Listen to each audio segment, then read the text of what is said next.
राम जी राजा बन गए, जानकी जी बगल में। अयोध्या वाले खुश, क्यों? राम जी आ गए, लेकिन हनुमान जी सेवा में। और सबसे ज्यादा डर किसी का लगे तो हनुमान जी का, क्योंकि उनकी इतनी कहानियां अयोध्या वालों ने सुन रखी थी कि इन्होंने मुंह से तो मारा राक्षसों को, पूंछ से ज्यादा मारा। अयोध्या वाले बोले एक काम करो, इनकी जल्दी छुट्टी करवा, इन्हें जाने दो। क्या किया जाए? जानकी जी से कहा, आप प्रभु राम से कहो कि इनको भी कुछ दे दो, सोना चांदी जाने दो। जानकी जी बोली हम नहीं कह सकते। क्यों? हमारे ऊपर हनुमान जी का उपकार। क्या उपकार? तो जानकी माता बोली जब हम अशोक वाटिका में शोक में बैठे थे तब हनुमान जी ने ही हमारी चिंता को मिटाया, हम नहीं कह सकते। कौन कहेगा? भरत जी से कहो। भरत जी आप कह दो। किससे? राम जी से। क्या? हनुमान जी को अयोध्या से निकालो, उन्हें कुछ गिफ्ट गिफ्ट दे दो दीपावली और जाने दो। भरत जी बोले हम भी नहीं कह सकते। क्यों? बोले जब नंदी ग्राम में हम मर रहे थे, 14 साल पूरे हो गए थे, तब हनुमान जी ने ही ब्राह्मण भेष बनाकर आकर हमें चिता से ऊपर उठाकर कहा चिंता मत करो, प्रभु श्री राम जानकी जी सहित रावण को मार करके पुनः अयोध्या आने। हम भी नहीं कह सकते। किससे कहें? लक्ष्मण जी आप कह दो। किससे? राम जी से। क्या? हनुमान जी को विदा कर दो। लक्ष्मण जी बोले ना ना ना ना, हम नहीं कह सकते। क्यों? अरे भैया जब हमारे प्राण फंसे हुए थे तो लाय सजीवन, हमारे ऊपर भी हनुमान जी का ऋण है, हम भी नहीं कह सकते। सबने कहा शत्रुघ्न जी से। एक काम करो, तुम्हारे ऊपर कोई कर्जा नहीं है हनुमान जी का, सबके ऊपर तो है, तुम कह दो। शत्रुघ्न जी बोले पूरी रामायण उठा के देखो हम कहीं बोले हैं? तो अयोध्या वाले बोले नहीं नहीं नहीं आप तो कहीं नहीं बोले। तो शत्रुघ्न जी बोले जब पूरी रामायण में बोले नहीं तो द एंड में क्यों बोले? अब सबने विचार किया कौन बोलेगा। जानकी जी बोली घबराओ मत, हम उपाय करेंगे। तुम्हें हनुमान जी की सभा में बैठने से दिक्कत है ना? हाँ, आज से हनुमान जी का सभा में प्रवेश वर्ज्य। हनुमान जी दरवाजे पर गए, पहरेदारों ने बोर्ड दिखाया तुम्हारा अंदर जाना मना है। क्यों? माता जानकी की आदेश। हनुमान जी बोले अब आदेश है तो क्या करें, बैठे बाहर बैठ गए। जानकी माता आई, हनुमान जी ने प्रणाम किया, माँ हमें आज्ञा लगी कि हमें बाहर रहना। क्या बात? जानकी माता बोली तुम दिन रात प्रभु के पीछे पड़े रहते हो, कुछ देर उन्हें फ्री तो रहने दो। हनुमान जी बोले ठीक है प्रभु आज्ञा दे देंगे, हम मान जाएंगे। सभा में राम जी ने बुलवाया, हनुमान जी क्या बात है आज तुम देर से क्यों आए? हनुमान जी बोले नहीं आ तो गए थे हम टाइम पे, बस हमें ब्रेक लगा दिया गया। किसने? जानकी माता ने। क्या बात है, क्यों रोका? जानकी माता बोली प्रभु चरणों की सेवा यही रोज रोज करते हैं, बदल देना चाहिए, व्यक्ति दूसरों को भी लाभ मिलना चाहिए। हनुमान जी बोले हम तैयार हैं, हमें दूसरी सेवा दे दो। क्या सेवा दें? जानकी माता ने कहा एक काम करो, भगवान को जब जमुहाई आए तो तुम चुटकी बजाना।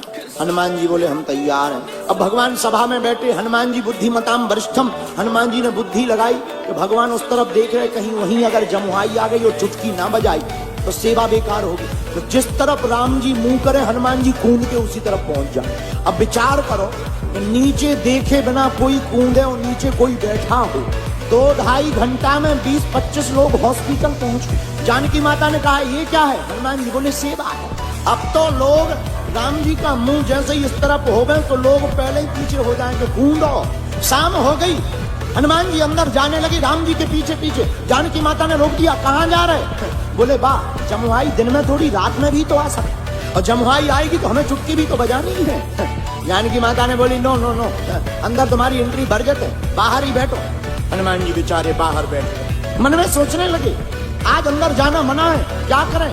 तो जाकर के कनक भवन के महल के ऊपर बैठे, अब मन में सोचने लगे चुटकी बजाने की सेवा है और क्या किया जाए। एक विचार मन में आया, बोले हम ऊपर बैठे बैठे रात भर सीताराम गाएंगे और चुटकी बजाएंगे, जब जमुहाई आएगी अपने आप एडजस्ट हो जाएगी। हनुमान जी बैठ गए ऊपर और दोनों चुटकी लगे बजाने, श्री राम जय जय राम। पूरी रात चुटकी बजाई। सुबह हुआ 4 बजे, राम जी जागे और राम जी के मन में ध्यान आया हनुमान जी ऊपर रात भर से चुटकी बजा रहे हो, हमें जमुहाई आई नहीं है। तो राम जी ने इकट्ठी थोक में मुंह बा लिया, जमुहाई के लिए मुंह बाया। 1 minute 2 minute 3 minute 5 minute 10 minute हो गया, मुंह बंद ही ना करें। जानकी माता ने 2 मिनट देखा, 3 मिनट देखा, 10 मिनट देखा, 15 मिनट देखा। जानकी माता ने हिलाया, उठो। राम जी तो मुंह खोले, जानकी माता को लगा पैरालाइसिस हो गया। तुरंत गुरुजी को बुलाया, क्या बात है? प्रभु को, हमारे करुणा निधान को बीमारी हो गई। गुरुजी आए, क्या हो गया? बोले बीमारी कुछ नहीं है, मुंह खोले बैठे 1 घंटा हो गया, अब मुंह बंद ही ना हो। गुरुजी आए, वैद आया, वैद ने नाड़ी देखी, बोले कुछ हुआ तो है पर समझ में नहीं आ रहा क्या हुआ। वो बीमारी हो तो समझ में आए, लेकिन गुरुजी तो सब समझते हैं। गुरुजी बोले एक बात बताओ, सब लोग हैं पर हनुमान जी का। एक जने भागते भागते आए, ऊपर बैठे, ऊपर बुला लिया। हनुमान जी को जैसे ही बुला करके कहा, अरे हनुमान जी तुम्हें पता है राम जी को रोग हो गया, रोग। हनुमान जी बोले रोग? हनुमान जी नीचे भागे, और जैसे ही भागे तो चुटकी बजा रहे थे, लेकिन जैसे ही राम जी के सामने गए देखा प्रभु तो मुंह बाएं बैठे हैं, जमुहाई नहीं है, मुंह खुला है। हनुमान जी ने चुटकी बंद करी, और जहां चुटकी बंद करी सो राम जी ने मुंह बंद करी। गुरु जी बोले इन्हें कोई रोग नहीं हुआ था, असली रोग तो ये है भाई साहब। बोले कौन? ये बोले ये पूंछ वाले हैं। जानकी माता हाथ जोड़ के बोली, भैया सब ड्यूटी में अब्सेंट रहेंगे पर आज से तुम अब्सेंट नहीं रहोगे, आज से तुम परमानेंट रहोगे। वीडियो अच्छी लगी हो तो वीडियो को लाइक करें और चैनल को सब्सक्राइब करके बेल नोटिफिकेशन को ऑल पर सेट करना ना भूलें। जय श्री राम।